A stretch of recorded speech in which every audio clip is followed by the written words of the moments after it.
balozi wa mazingira nchini Tanzania, lakini pia ni mkurugenzi wa TEMO, Tanzania Environment and Empowerment Movement.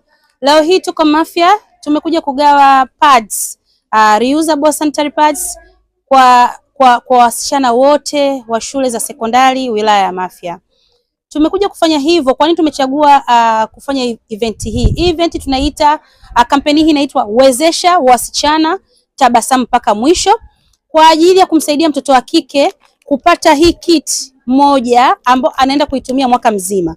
Kwa nini tumechagua kufanya hii? Kwa nini tunasema wezesha wasichana na kwa nini tunasema tabasamu mpaka mwisho?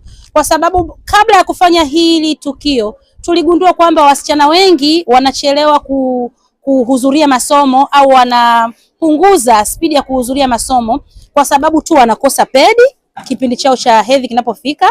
Lakini pia tukagundua kwamba sio tu tuwape hizi pedi kwa kuwasaidia, lakini tuwape pedi ambazo zitawasaidia muda mrefu.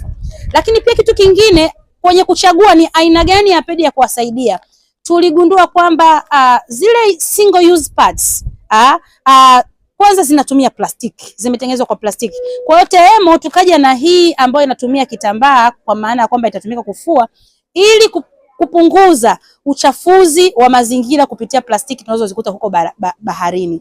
Na ukizingatia Mafia ni kisiwa ambacho kimezungukwa na bahari. Kwa hiyo tukasema kwamba tufike kwenye hizi shule tuwapatie hizi pads, lakini pia tuwape hawa wanafunzi elimu ya afya, lakini pia tuwafanye hawa watoto au hawa wasichana wawe mabalozi wa mazingira kwenye zoezi zima la kuzuia matumizi ya taka za plastiki. Kwa hiyo kwa kumpa kiti hii moja ya padi huyu mtoto wa kike, kwanza tutamsaidia kumpa elimu, pili tunaenda kumpa ujasiri akiwa shuleni awe salama, lakini tatu tunamfanya awe balozi wa mazingira kwa kuzuia plastiki, lakini nne tunamfanya mtoto huyu awe ni mmoja wa balozi kwa watu wengine kwa kizazi cha leo na kesho. Mwalimu Hamisi wa Juu, mkuu wa shule Licheni Sekondari. Napenda kuchukua fursa hii kwa niaba ya wakuu wa shule wote, shule 10 za Mafia za sekondari, kushukuru shirika la TEMO kwa kutuletea taulo za kike kwa watoto wa wanafunzi wa kike kwa shule zote 10. Kwani changamoto kubwa inayokumba wanafunzi wa kike kipindi wakiwa katika hedhi huwa hawahudhurii masomo kwa kukosa taulo za kike. Kwa hiyo tunapitia changamoto kubwa ya utoro kwa wanafunzi, lakini kutokana na changamoto ya